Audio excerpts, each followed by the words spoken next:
Apa yang terjadi dengan dunia startup kita ketika kita menyaksikan satu persatu bertumbangan, lalu kemudian sebagian lagi tertarik untuk masuk dalam dunia politik. Masyarakat kita tentu saja lebih tertarik dengan peristiwa-peristiwa besar yang berdampak pada kehidupan mereka. Demo, lalu kemudian terjadi respons dari DPR, lalu kemudian terjadi keributan-keributan sampai kemudian terjadilah peristiwa reshuffle kabinet. Tentu kalian lebih tertarik dengan hal demikian. Nah, menarik ketika dunia startup Indonesia mendapatkan goncangan-guncangan modal itu kembali semua ke Amerika. Amerika telah menjadi satu-satunya negara yang menyedot kembali modalnya pulang ke negaranya. Dan kemungkinan ekonomi di negara itu sedang ramai sekali karena berbicara tentang investasi yang tengah hangat, yaitu AI. Semua masuknya ke sana. Donald Trump ini memang misterius dan diketahui Amerika ini kemungkinan besar pertumbuhan ekonominya akan mengejutkan. Tapi baiklah, itu perhatian publik. Bagaimana dengan para investor yang sekarang tunggang langgang meninggalkan negeri kita? Kan mengerikan. Lalu kemudian kita menyaksikan ada juga startup yang luput dari perhatian karena kemudian tenggelam dengan berita-berita besar. Pada bulan ini kita mendengarkan Amarta, baru saja meluncurkan Amarta Financial Group. Tapi tenggelam ya karena situasinya beritanya memang berbeda sekali dengan hal lain. Saya membaca ini adalah startup yang tumbuh dan tentu saja berpengaruh dalam kehidupan ekonomi masyarakat di pedesaan, di berbagai daerah. Lalu kemudian kita menyaksikan mereka tetap melakukan terobosan-terobosan. Jadi kita hendaknya jangan pesimis terhadap startup Indonesia. Tetap kita harus bangkitkan dan kita berikan dukungan. Ya kita doakan agar mereka bisa terus tumbuh. Karena mereka sekarang telah memiliki pendanaan produktif untuk UMKM. Baru saja mendapatkan izin dari Bank Indonesia untuk menyediakan layanan dompet digital Amarta Fin. Dan kemudian ada layanan multi finance untuk UMKM, fasilitas investasi mikro dan jembatan investor, lalu fasilitas tambahannya ada PPOB, zakat dan keagenan digital. Ya ini ada beberapa yang saya catat. Jadi seperti itulah dunia startup kita dan saya ingin mengajak founder dan sekaligus adalah CEO dari Amarta, yaitu Andi Taufan. Seperti apa? Kita dengarkan. Stay relevant.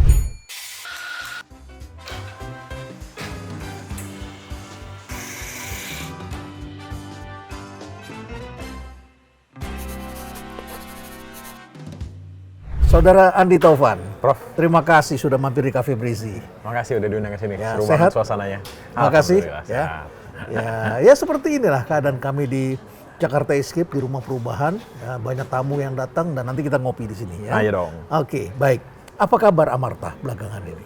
Alhamdulillah Marta masih stay true sama purpose-nya. Kita terus mendampingi UMKM di daerah-daerah. Bisnis kita di luar Pulau Jawa juga semakin berkembang dan alhamdulillah sekarang platform kita, produk yang kita berikan, kita tawarkan ke masyarakat juga semakin beragam. Jadi Amarta sekarang bukan cuma memberikan akses permodalan, tapi kita juga punya payment networks, kita berkolaborasi dengan berbagai macam investors dari luar negeri juga untuk menyalurkan pendanaannya buat UMKM akar rumput. Anda menghadapi juga nggak sih tantangan seperti yang dihadapi oleh peer-to-peer lending yang lain? Ini kan platform ya? Iya. Platform berarti di sini Anda memberikan pinjaman modal dan di sini ada yang memberikan pinjaman, begitu kan? Iya. Tapi juga Anda mendapatkan pendanaan dari internasional, lembaga internasional, lalu kemudian Anda bisa gunakan. Ya. Tapi kan pemerintah belakangan ini kan sangat serius nih untuk mengentaskan kemiskinan, ada bansos, ada KUR yang bunganya juga hanya 6%, begitu kan ya? Jadi ini perhatian di bawah kan sangat besar belakangan ini. Dan masyarakat kita kan ada mental juga itu masalah kalau udah minjem duit ya bikin harus kebalikan kadang-kadang begitu ya. Nah, Anda mengalami nggak sih tantangan-tantangan seperti yang dihadapi oleh startup yang lain dalam peer-to-peer lending ini? Amarta sendiri kan kita fokusnya mendampingi UMKM ibu-ibu di akar rumput di daerah-daerah di pedesaan. Jadi memang yang fokusnya menjalani bisnis informal lah, yang akses ke perbankannya juga sangat terbatas dan mereka juga biasanya aktivitas ekonominya ya keliling-keliling desa aja, jadi jualan makanan keliling desa, dia ada pengrajin juga, ada jualan jamu, ada petani, macam-macam lah. Nah, warung termasuk. Dari situ kita juga makanya konsisten dan terus istiqomah lah istilahnya mendampingin UMKM ini ya karena fighting spiritnya buat ngelihat bahwa ekonomi akar rumput Indonesia tuh daya juangnya tinggi banget, etos kerjanya buat UMKM ini bukan cuma tentang ngomongin bisnis mereka berkembang, tapi impact dia buat komunitas di sekitarnya, buat lingkungannya, dan kita ngeliat juga multiplier efeknya kalau kita ngasih permodalan buat ibu-ibu UMKM tuh ke keluarga, ke pendidikan anaknya tuh kelihatan gitu. Dan itu yang alhamdulillah membuat Amarta bisa berkolaborasi dengan berbagai macam pihak. Nah, yang baru-baru ini kayak misalnya kita collab sama FinFund, Finlandia Development Fund, dia partneran sama Swedfund juga, sama Bayo, sama FMO, beberapa European Impact Investors partner sama kita karena ya mereka cari angle financial inclusion, women empowerment, dan Amarta salah satu yang punya reputasi bagus lah di region, di industri ini untuk berpartner. Jadi segmennya adalah ibu-ibu di pedesaan yang tidak mempunyai banyak akses ke sektor perbankan modern begitu ya? Ya. Karena apa? Karena mereka nggak punya kolateral gitu ya? Dan ya biasanya juga transaksi keuangannya kan nggak banyak lewat perbankan kan, nggak bank statementnya juga ini mikro kosong. banget ya? Mikro banget Bukan lah. mikro ya, mikro banget. Mikro banget. Dan itu kan kalau ngomongin piramida ekonomi kita, significant portions of our economy kan di sini gitu. Dan itu jadi semangatnya kita lah mendampingin UMKM di daerah. Sebelum kita lanjutkan, kita ngopi dulu dong. Ayo dong. Ya, di sini kopinya enak, jadi Anda pun kami undang untuk ngopi di Cafe Breezy ini. Wah, ya. mau nyobain, Oke, mau nyobain. Mau cobain kopi hitam atau mau yang kopi inspirasi? Kopi hitam boleh? Kopi hitam, kopi hitam boleh. kita dua ya. Nanti kita coba ini, Trujiva Natural Sweetener. Nanti kita coba ya. Ini karena rasa gulanya ini bisa 200-300 kali dari gula pasir. Tapi ini natural, dari daun stevia. Oke. Dan zero kalori. Supaya kita tidak terkena diabetes lah begitu. Ya, harus merubah gaya hidup. Tapi baiklah, kita lanjutkan lagi. Kita coba lihat dulu. Tadi kan pertanyaan saya adalah, Anda menghadapi tantangan nggak seperti startup-startup yang lain? Itu kan banyak sekali macet, ya. Terus kemudian mismanagement, ya. Kapasitasnya tidak cukup, pendanaannya berkurang, manajemen risikonya tidak diperhitungkan, segala macam tuh persoalan-persoalan. Itu kan nggak mudah nih mengelola seperti ini. Yang pasti kan kita di bisnis permodalan. Kalau bisnis permodalan sih bukan masalah nyalurin modalnya, tapi risk management bisnisnya, gimana kita mengelola resikonya, gimana kita memastikan siapa yang kita mau kasih akses ke modal, risk profile-nya sesuai dengan appetite-nya kita. Kita juga bisa ngukur cash flow bisnisnya kayak gimana, dan kemampuan dia untuk mengembangkan bisnisnya. Itu kan jadi indikator utamanya lah. Itu kita fokus terus di situ. Dan Amarta sebagai perusahaan teknologi juga fokusnya menerapkan teknologi supaya kita semakin efisien, kita semakin akurat, karena kita semakin confidence lah mengukur profil resikonya UMKM dan petani-petani di daerah. Nah, selain itu kalau ngomongin pengelolaan bisnis, kita mau tumbuh dan mau berpartner dengan banyak stakeholders, dan di bisnis financial services ya reputasi itu yang utama lah ya. Dan kita bisa bekerja sama dengan impact investors dari luar negeri, dengan berbagai perbankan di Indonesia juga kan perlu ngelola bisnis secara prudent, secara ya bisnis prosesnya kalau mau diaudit bisa kapan aja, kalau mereka mau minta due diligence, laporan kita juga accountable, bisa diakses secara proper oleh siapapun, dan itu yang kita pegang dari awal. Ya alhamdulillah 15 tahun perjalanan kita, seiring waktu tambah partner, itu yang dijagain dari awal lah. Soalnya kan kita juga, duitnya kan juga bukan duit kita, kalau kita nyalurin pendanaan itu kan duit orang, duit institution lain. Gimana sebaik-baiknya kita memastikan bahwa ya kita bisa balikin lagi tuh dengan untung kan. Kalau dia untung, ya mudah-mudahan dia bisa Sudah terus. seperti bank aja ya? Sudah seperti bank, ya kita berpartner sama bank lah. Nah, kita mendampingi bank, tapi cara kita mengelolanya serigid dan sekomprehensif itu ngomongin risk manajemennya. Karena ini uangnya orang lain ya? Dan ya itu memang mindset yang kita pegang di awal lah. Dan gimana memastikan disalurkan ke orang yang tepat, mereka juga bisnisnya bisa berkembang, dia bisa balikinnya. Dan diminimalisir lah masalah-masalah operasional dan credit risk-nya. Ya. Gitu. Tadi disebutkan bahwa melayani kaum ibu perempuan di pedesaan. Iya. Ini gender banget gitu. Ya 99% lah, tetap ada cowoknya juga. Cowoknya juga ya. Tapi kan yang menarik ini kan kalau ngomongin UMKM di Indonesia, kalau terutama yang ekonomi informal kan biasanya dijalankan oleh keluarga ya, suaminya ngejalanin, ibunya juga bareng-bareng.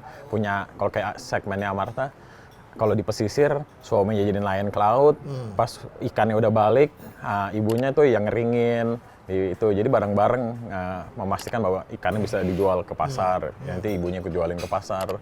Kalau punya empang, lele, ya udah ibunya ngasih makan secara berkala, nanti bapaknya yang jualin. Nah, tapi kita di Amarta ya kita mendampingin ibu-ibu UMKM-nya lah, karena pendekatan Amarta kan pendekatan komunitas, Prof. Ya, jadi komunitas kelompok ibu-ibunya yang udah tumbuh bareng, tinggal bareng di satu desa yang sama, ya mereka yang kita kuatkan lah, kita empower. Saya jadi ingat waktu dulu saya kuliah ngambil program doktoral saya kan ngambilnya kan consumer economics gitu ya. Saya ngambil economics dan ada banyak studi yang menemukan bahwa ternyata itu kalau kita memberi pinjaman pada laki-laki dan perempuan dampaknya berbeda. Jadi ada satu kajian dalam ekonomi rumah tangga begitu ya. Terus ada pendapatan, kalau pendapatan meningkat gimana gitu ya. Jadi kalau laki-laki itu kalau pendapatannya naik mulai carinya leisure. Ya, waktunya dipakai bekerjanya mirip berkurang, lalu kemudian mengalihkan beli substitusi gitu ya. Demikian pula ada income effect, bagaimana efeknya pada pendapatan itu. Lalu kemudian dilihat pada efeknya pada perempuan. Kalau laki-laki itu membeli leisure, mencari kesenangan begitu ya, mungkin udah letih barangkali bekerja. Sedangkan kaum perempuan itu kalau dapat uang lebih, dia fokuskannya pada keluarga. Jadi pada anggota keluarga. Jadi beberapa studi menemukan kaum perempuan itu lebih bertanggung jawab ya dalam mengelola uang untuk rumah tangga. Ini keuangan rumah tangga asumsi, bukan keuangan perusahaan ini. Kualitas NPL kita, kredit macet kita, ya alhamdulillah kita bisa berpartner dengan beragam institusi keuangan karena mereka juga comfortable dengan NPL kita, dan kebetulan mayoritas kan kita kasih aksesnya ke ibu-ibu UMKM. Ya, jadi ya mungkin itu nyambung. Jadi lebih bagus lah secara performance kredit macetnya lah, lebih terjaga. Dan terutama kalau ngomongin segmennya Amarta, dan kita juga lagi riset lebih jauh lagi, jadi memang banyak for the first time in their families tuh anaknya ibu-ibu UMKM Amarta ambil S1 within their generations tuh, ini baru pertama ada yang sekolah S1. Nah ini kita lagi riset lebih jauh, ada seberapa banyak dan seberapa gede sih kontribusinya dari akses permodalan ini. Jadi di situ terbukti Anda ingin mengatakan bahwa kaum ibu ini ketika punya pendapatan dia bekerja, berjuang keras, lalu kemudian dengan itu dia bisa menyekolahkan anaknya, paling tidak sampai S1 gitu ya, meningkat seperti itu. Jadi memperbaiki pendidikan. Setuju. Oke, tadi disebutkan sekarang di luar Jawa itu meningkat. Di mana di luar Jawa ini yang baik? Amarta alhamdulillah ada di mana-mana. Kita ya kalau dari Sumatera, dari ujung Sumatera Utara di Langkat sampai ke Lampung, Kalimantan seluruhnya, ke Indonesia Timur sampai ke Pulau Rote paling bawahnya. Di Pulau Rote sendiri kita ngedampingin hampir lebih dari 1000-an lah, 1080-an mitra-mitra kita yang banyaknya nelayan di pesisir kita dampingin.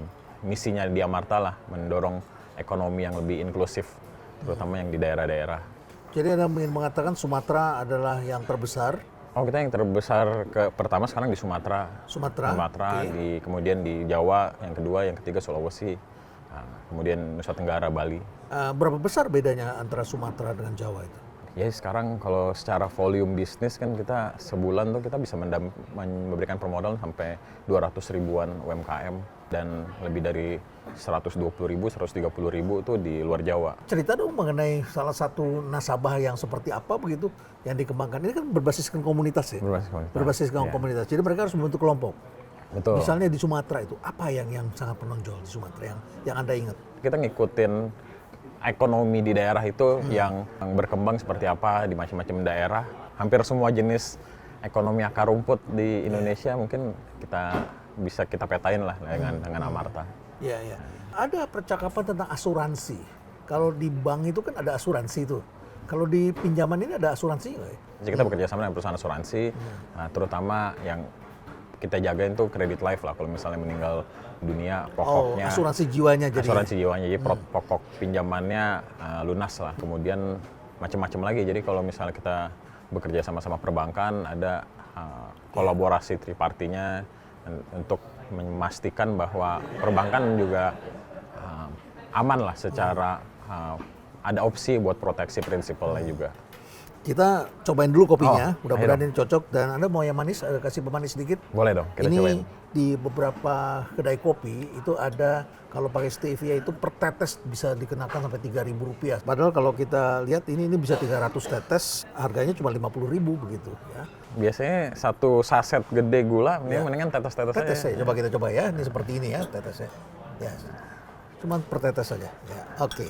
Mantap. Jadi Ini namanya stevia ini. Jadi kalau ngopi di sini bisa dicoba stevia, stevia ya.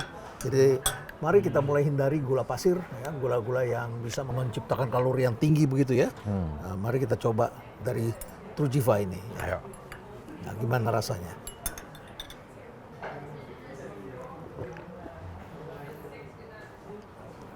Sudah terasa?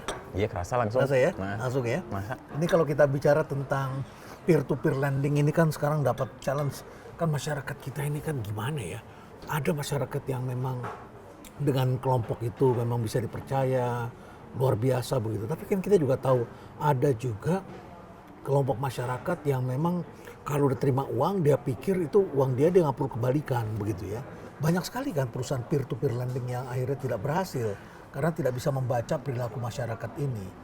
Apa yang harus diwaspadai yang supaya masyarakat ini bisa saling menjaga, supaya bisa mempunyai karakter yang baik, supaya tetap bisa memenuhi kewajiban karena ini uang orang lain. Betul, Ya. betul. Ya itu tantangannya kita di industri akses permodalan seperti inilah. Kan kalau ngomongin yang udah better secara literasi keuangan ya mereka pasti akses perbankan dan mereka juga memilih layanan perbankan yang udah besar nama-namanya gitu kan. Nah, tapi kan banyak juga yang baru pertama kali akses ke permodalan atau selama ini aksesnya informal.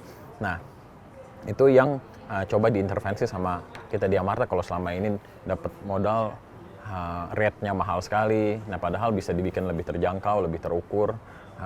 Rate-nya sesuai dengan cash flow bisnis. Nah, makanya kita bikinnya pendekatannya kelompok, kita bikin komunitas. Supaya dengan komunitas kita bisa memastikan mereka dari awal udah men-screening.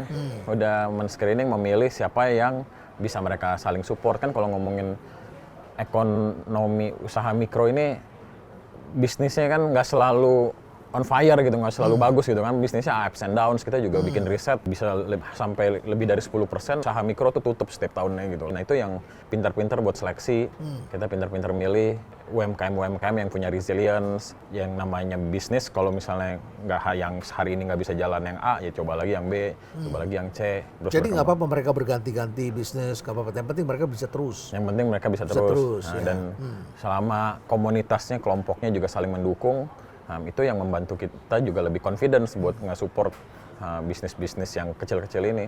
Dan ya mungkin yang ngebedain Amarta dengan platform layanan keuangan lainnya mungkin karena fokus kita di segmen ibu-ibu UMKM ini dan dimana kita juga nggak concentrated risk lah, nggak di satu borrowers doang gitu loh. Biasanya kan yang overexposed di satu borrowers itu juga ganggu impact langsung ke keseluruhan bisnisnya. Mikro tuh sampai berapa sih? Kita sekarang berapa sih? Rata-rata di 7-10 jutaan, ada yang bisa sampai 20 jutaan. Tapi mereka ngajuinnya dalam kelompok, jadi kelompoknya biasa udah bikin kelompok 10-15 orang bareng-bareng. Jadi kelompok economics 10-15 orang tuh nilai kelompoknya berapa? kalau misalnya 10 juta dapat bikin kelompok 10 orang jadi 100 juta bareng-bareng. Tapi macam-macam kan penggunaannya. Dan di situ ada ketuanya yang kemudian juga turut ada pengawasnya kayak gitu ya. Itu yang kayak koperasi begitu ya. Kita bilangnya majelis. Jadi biasanya yang kita approach, kita datengin tuh majelis-majelis pengajian. Nah, jadi ibu udah biasa kumpul pengajian bareng. Nah, sekarang selain ngumpul pengajian bisa ngajuin modal juga di Amarta. Ya udah dengan bisnis yang beda-beda mereka bisa dapat permodalan. Ya udah dan ada konsep tanggung rentengnya. Itu yang bantu tanggung kita. Renteng itu bagaimana? Tanggung renteng gotong royong lah istilahnya. Jadi saling membantu kalau misalnya bisnisnya lagi ada yang nggak bagus, terus perlu support buat bayar angsurannya, kelompoknya saling taking care of each other lah. Iya, jadi kelompok itu turut menjaga menjaga performance satu sama lainnya di situ. Ini dapat dari mana ini? Dari modelnya Grameen Bank atau apa ini kayak begini? Iya, kalau ngomongin yang namanya udah besar kan Grameen Bank lah ya. Tapi kan sebenarnya ngomongin akses permodalan buat komunitas di daerah-daerah juga kan Indonesia spirit koperasi juga kan udah dari lama lah ya. Dan konsep itu ternyata relevan buat usaha-usaha mikro terutama yang bareng-bareng gitu, yang di pedesaan bareng-bareng. Amarta ini juga baru saja mengakuisisi salah satu perusahaan multifinance. Kalau saya baca itu ada Bosowa Multifinance, Anda akuisisi begitu ya? Iya, iya. Yang lain kan sudah mundur, malah Anda melakukan akuisisi, berarti masih tumbuh saat ini. Alhamdulillah terus bertumbuh lah. Ya. Berarti sekarang ada jenis... Secara sehat dan secara profitable. Berarti sekarang mulai ekspansi ke jenis pinjaman yang lain, kalau dengan ada multifinance ini?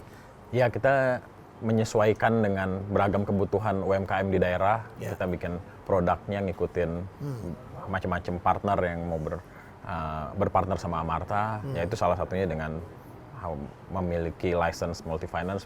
Mudah-mudahan kita bisa menjangkau lebih banyak UMKM lagi.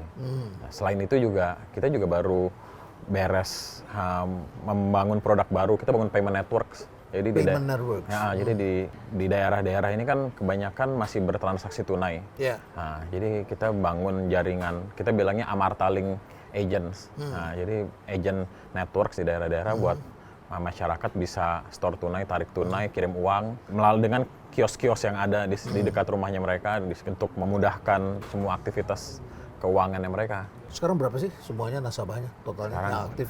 ada hampir 2 jutaan. 2 jutaan? Ya, alhamdulillah. Besar ya. Dan Anda sudah menyalurkan berapa banyak kredit ke masyarakat sampai hari ini?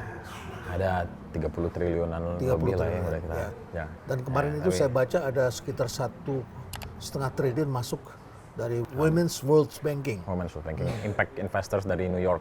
dari New York ya. Iya. Betul itu sekitar 1,5 triliun. Jadi dia bentuknya equity combine lah, combine sama investors yang lain. Oh, combine. Termasuk bareng sama IFC, dan tadi yang aku cerita European Impact Investors yang partneran juga, ya ada sampai segitu. Nah ini menarik sekali ketika perusahaan-perusahaan yang lain atau sebut saja peer-to-peer lending itu collapse, lalu kemudian juga ada startup kita kehilangan investor. Saya sempat ngobrol dengan beberapa orang, mereka bilang, waduh gawat nih, investor mau lepas satu-satu, bahkan mereka lagi cari pembeli di sini. Kalau ada yang mau beli silahkan, katanya mereka mau pull out, sementara Anda mendapatkan justru investor yang baru datang. Apa sih kira-kira pesan yang bisa kita sampaikan kepada teman-teman startup begitu ya? Ini kan semuanya sedang putus asa ini, investor nggak datang, mau ini susah begitu ya. Apa yang Anda lihat? Kalau kita ngelihat industri ini kan ada trennya lah, ada cycle-nya juga. Nah, ya mungkin beberapa tahun ini, 2 tahun ini lagi koreksi, dan menurut aku juga jauh lebih bagus buat industri dan stakeholders-nya juga kan. Yeah. Jadi kita semua melihat industrinya lebih mature. Kita gimana melihat bisnis, kita memilih entrepreneurs yang memang fokus ke mission-nya dia tahu problems apa yang mau di-solve, dan gimana dia bangun bisnis secara profitable, secara sehat. Itu kan jadi kriteria-kriteria yang mungkin beberapa tahun sebelumnya bangun dulu bisnis, nanti profitability belakangan gitu. Yeah. Nah, tapi Sekarang? sekarang kan mereka memastikan bahwa kita benar-benar tahu gimana kita bangun bisnis yang profitable lah, yang sehat lah. Kalau mau nyari investor sih ada-ada aja, nggak susah juga gitu loh. Cuma memang ekspektasinya lebih tinggi, barnya lebih tinggi yang harus dicapai, dan harusnya sih buat kita sebagai entrepreneurs jadi motivasi kita juga kan jadinya. Jadi ya bangun bisnis berarti bukannya fokus nyari investornya, tapi fokusnya solving the problems of your customers, of your segment gitu loh. Dan gimana solusi yang kita bangun tuh bisa ngasih value kan, bisa bermanfaat. Kita continue to multiply our impact, ya partner akan datang dengan sendirinya. Nah, ya alhamdulillah kita bisa dapat dari berbagai macam impact investors, terutama yang align sama misinya Amarta juga. Ini menjadi menarik. Tadi Anda sebutkan ada impact investment. Ya. Apa itu impact investment itu? Ini kan sekarang pembicaraannya banyak seperti itu. Saya ketemu dengan, kami kebetulan di sini ada School of Sustainability. Ya. School of Sustainability ini kami kembangkan, dan kami bekerja sama dengan beberapa funder internasional begitu ya. Dan mereka datang, Pak kami mau ini, kita paparkan siapa klien-klien kita ini begitu ya.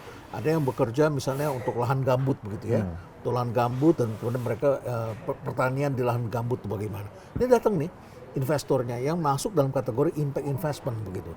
Dia masuk, dia memperhatikan terutama bagaimana community development dan sebagainya. Apa yang Anda lihat di impact investment belakangan ini?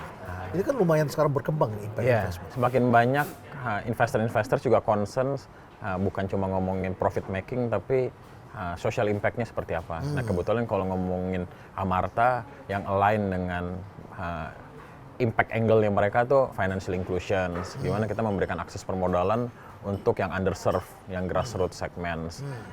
Kemudian juga ngomongin woman empowerment, gimana Amarta memang fokusnya buat akses permodalan buat pemberdayaan ibu-ibu UMKM. Dan juga poverty alleviation gitu kan, karena segmen yang kita dampingin segmen bottom of the pyramids, dan ya itu salah satu angle-nya lah, mereka align dengan kita untuk menyalurkan impact mission-nya mereka. Apa benefitnya kalau kita bekerja sama dengan investor itu ketimbang dengan investor yang lain-lain yang selama ini kita kenal di dunia startup generasi pertama dulu, itu kan bukan sekedar impact tapi mereka pengen value creation kan, begitu kan ya. Buat kita kan yang utama tuh bisa align sama missionnya Amarta lah. Jadi yes, kita mencari investor yang align impact-nya, tapi juga as a technology company juga kita nyari investors yang bisa bantu kita mempelajari teknologi-teknologi di negara-negara lain buat dikembangin di Indonesia. Dan fokusnya ke impact juga ya pelan-pelan juga akan ngikutin ke value creations of the business juga. Ya, Tovan, saya juga membaca komentar-komentar di berbagai sosial media, pengalaman berinvestasi atau memberikan pinjaman di Amarta begitu ya. Dan beberapa di antaranya kami membaca keluhan-keluhan begitu. Macet, tidak kembali, dan lain sebagainya. Itu seberapa besar hal itu terjadi? Yang namanya investasi ada untung ada rugi, dan di case-nya Amarta kan mereka memberikan dananya, modalnya disalurin ke UMKM. Nah ini yang kita cerita tadi, kalau yang namanya UMKM nggak semuanya bisa perform, ada yang usahanya juga nggak bisa berkembang, ada yang berbagai macam masalah mereka hadepin, terutama ngomongin COVID kemarin itu juga banyak yang kena impact-nya gitu. Ya Amarta yang di tengah-tengah yang menghadapi masalah di dua sisi. Investor-investorsnya banyak yang mengharapkan uangnya kembali, tapi UMKM-nya juga pada mati, UMKM-nya juga bisnisnya banyak yang nggak berkembang. Itu yang jadi tantangan kita lah. Sebagian besar sebenarnya sudah recover isu-isunya, kan kita juga terus mendampingin UMKM-nya kalau bisnis mereka udah mulai berputar lagi, ya itunya modalnya langsung dikembaliin juga ke setiap investorsnya. Jadi tidak ada jaminan pasti bahwa mereka akan sudah pasti otomatis dalam 1 tahun return dapat sekian persen begitu, tidak seperti itu ya? Balik lagi kan tadi ngomongin perputaran bisnisnya, kalau lagi bagus ya semua akan dapat untungnya. Ya kalau misalnya lagi susah, ya gimana caranya Amarta bisa mendampingin terus, ya walaupun butuh waktu tapi bisa bertahap kembali. Ya. Tapi sebagian investor barangkali berpikirnya seperti deposito barangkali. Tapi uangnya pasti akan kembali dalam berapa lama gitu. Atau juga bisa terjadi belum sebaliknya. tentu kan? Belum tentu. Belum tentu. Nah, karena investasi sifatnya. Karena yang namanya ngasih pinjem kan ada kemungkinan kredit macetnya, ada kemungkinan nggak bisa bayarnya, bisnisnya nggak berkembang. Nah itu yang resiko-resiko itu kita sampaikan di depan, dan ya bagian dari resiko mendanai langsung ke UMKM lah. Karena ini namanya peer to peer ya. Peer to peer, beda dengan bank ya. Kalau dengan bank itu kan berarti kita misalnya kita taruh uang di situ ya kita nabung, itu uang kita di situ. Kemudian oleh bank uang ini diputar begitu ya, sehingga kalau uang itu dia bermasalah di sana ya dia yang tanggung, begitu ya, seperti itu kurang lebih. Kalau ini adalah jadi ada misinya sebetulnya. Iya, ada terutama misi begitu. Impact-nya. At the same time sih mereka bisa mendapatkan profit juga, bagi hasil juga. Berapa persen kira-kira dari nasabah itu yang mengalami kesulitan-kesulitan seperti itu? Sekarang di Amarta di 3-4%. Oh 3-4%, sama seperti di industri perbankan kurang lebih. I think our performance ya one of the best in the industry lah. Ya, ini kan menarik sekali kalau kita bicara non-perform ini ya. Ini setelah pandemi itu kan membuat banyak sekali kejadian-kejadian gitu ya. On the other hand, ini memang post pandemi ini negara pun kesulitan untuk mendapatkan pendapatan fiskal begitu. Itu terasa sekali.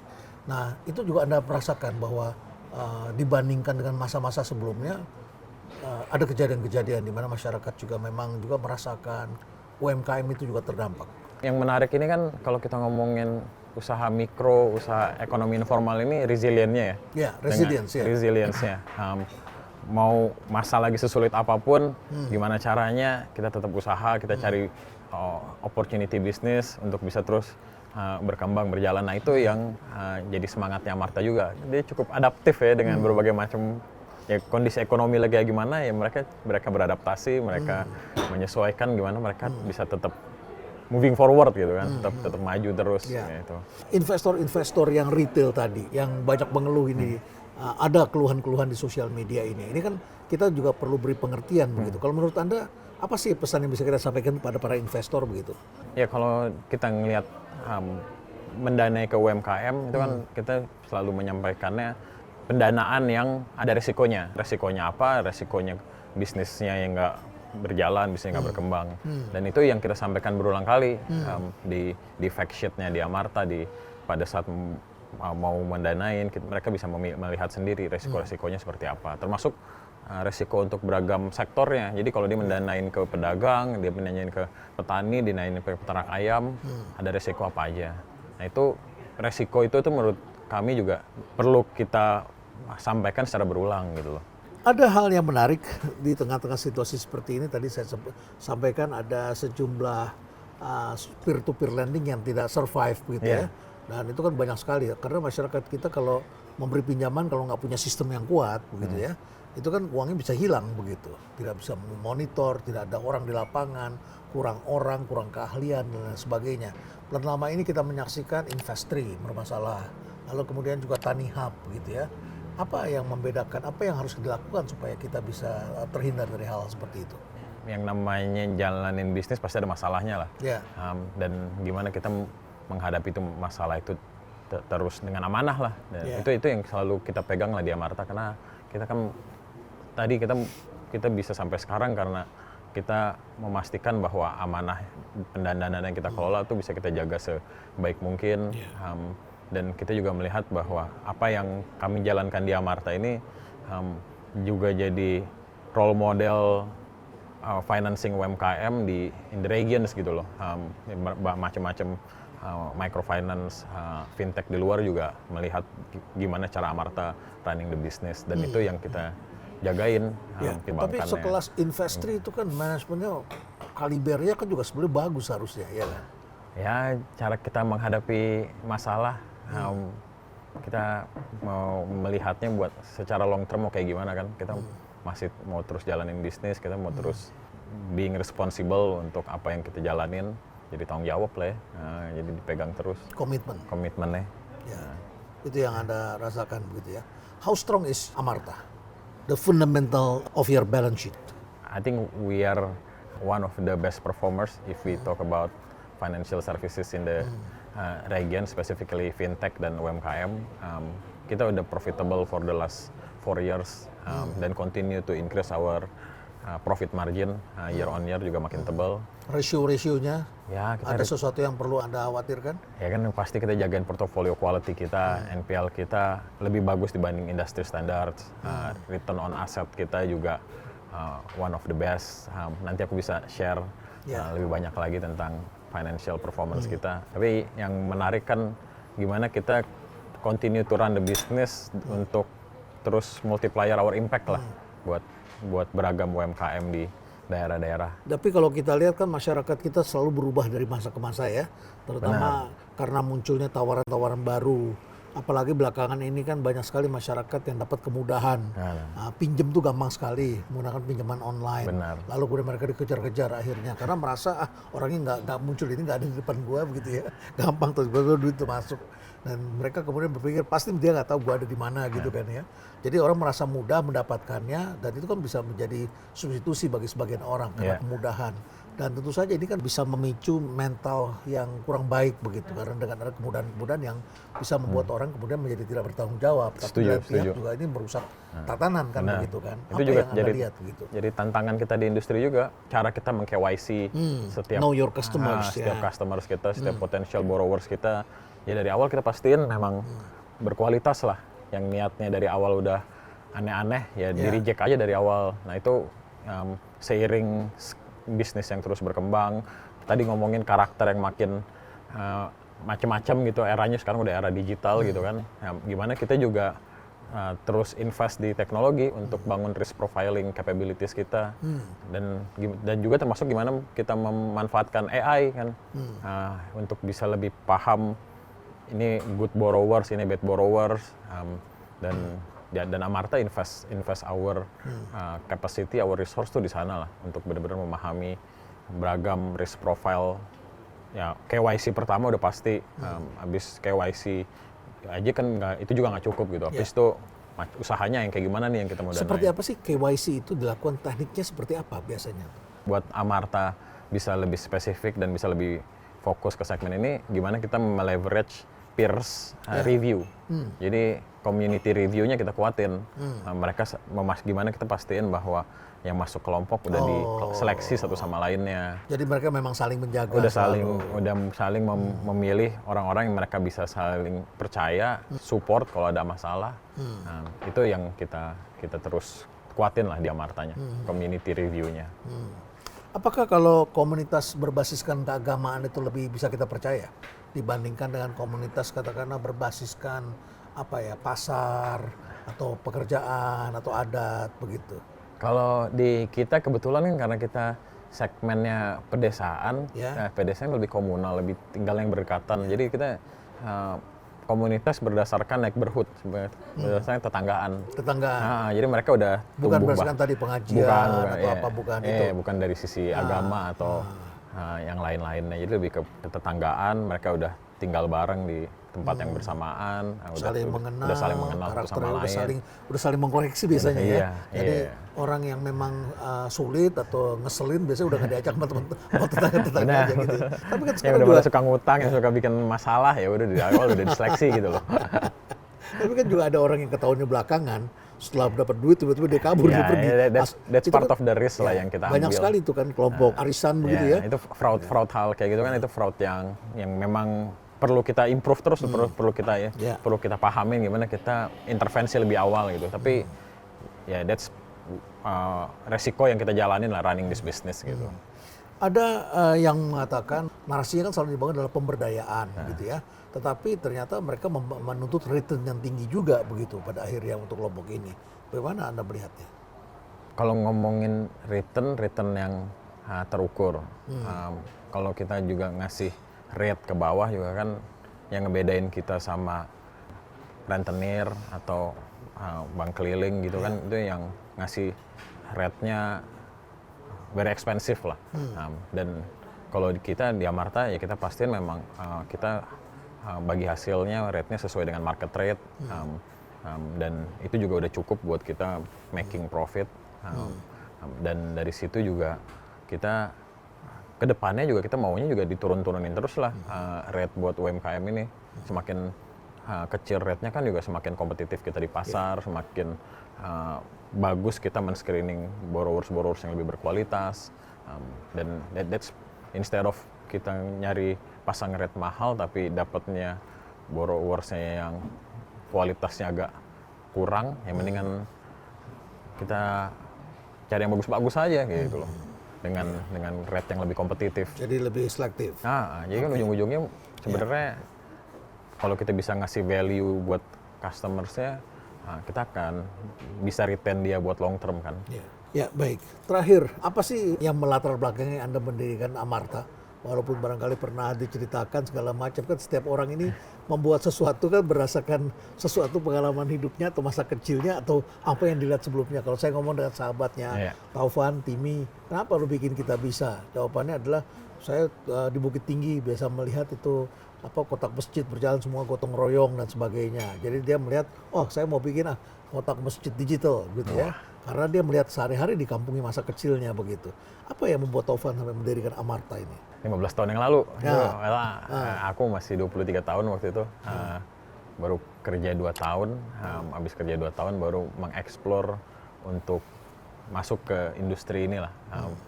Karena lebih melihat bahwa yang namanya kita jalanin bisnis is not only about profit making, tapi juga gimana kita bisa bantu solving social economic problems yang ada di daerah-daerah.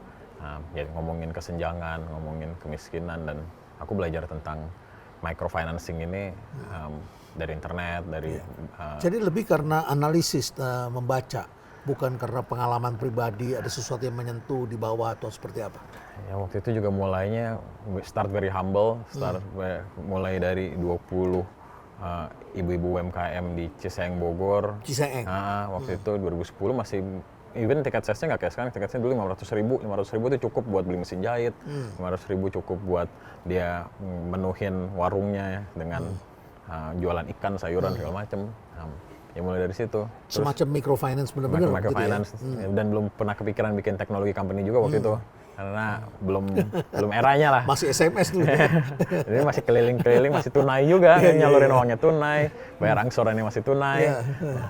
Kita ngikutin perkembangan zaman aja makanya. Jadi memang murni karena Anda melihat itu sebagai suatu opportunity, Anda analisis begitu. Kita dikasih amanah waktu itu ngelola dana, kita pastiin gimana dananya bisa dikembaliin.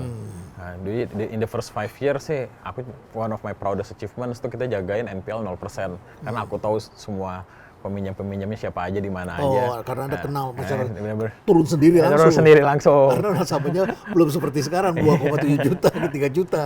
Dulu kan masih sedikit, masih bisa kelihatan begitu ya.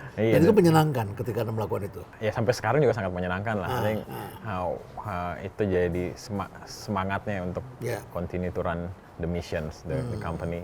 Dan ya itu tadi, kalau misalnya kita dapat amanah, kita kerja sama-sama perbankan, kita kerja sama-sama investor buat ngelola dananya, ya kita pastiin gimana itu bisa dibalikin, kita jagain, kita bantu memilih high quality borrowers. Dan sekarang kan juga gimana abis disalurin ke borrowers yang berkualitas, bantuin bisnis mereka tumbuh secara sustainable. Baik, menarik ya.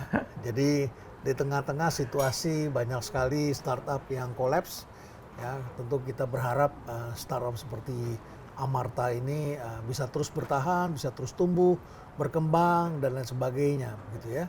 Jadi jangan sampai semua startup Indonesia tinggal kenangan. Jangan dong. Ya, harusnya sekarang waktunya mulai tumbuh lagi, yang baru-baru lagi. Yang baru-baru lagi. Dan we need more entrepreneurs to break the status quo. Ini penting sekali bagi kita untuk mengetahui bahwa investor ini sudah berubah. Kalau dulu investor itu hanya kita banyak melihat investor yang memang lebih banyak pikiran adalah teknologi, tapi sekarang juga kita lihat impact investment. Jadi yang penting sesuai dengan visi misi kita, kurang lebih begitu. Ya mudah-mudahan ini bisa menjadi pelajaran bagi kita, dan jangan lupa industri seperti ini juga mengalami persaingan dari industri yang berada pada sektor modern yang modalnya jauh lebih kuat dan lain sebagainya. Tetapi kita terus menjaga, karena hari ini pertarungan kita adalah bagaimana menuntaskan atau mengentaskan kemiskinan dan memberikan mereka pancing kail yang bisa mereka gunakan untuk kehidupan mereka. Stay relevant.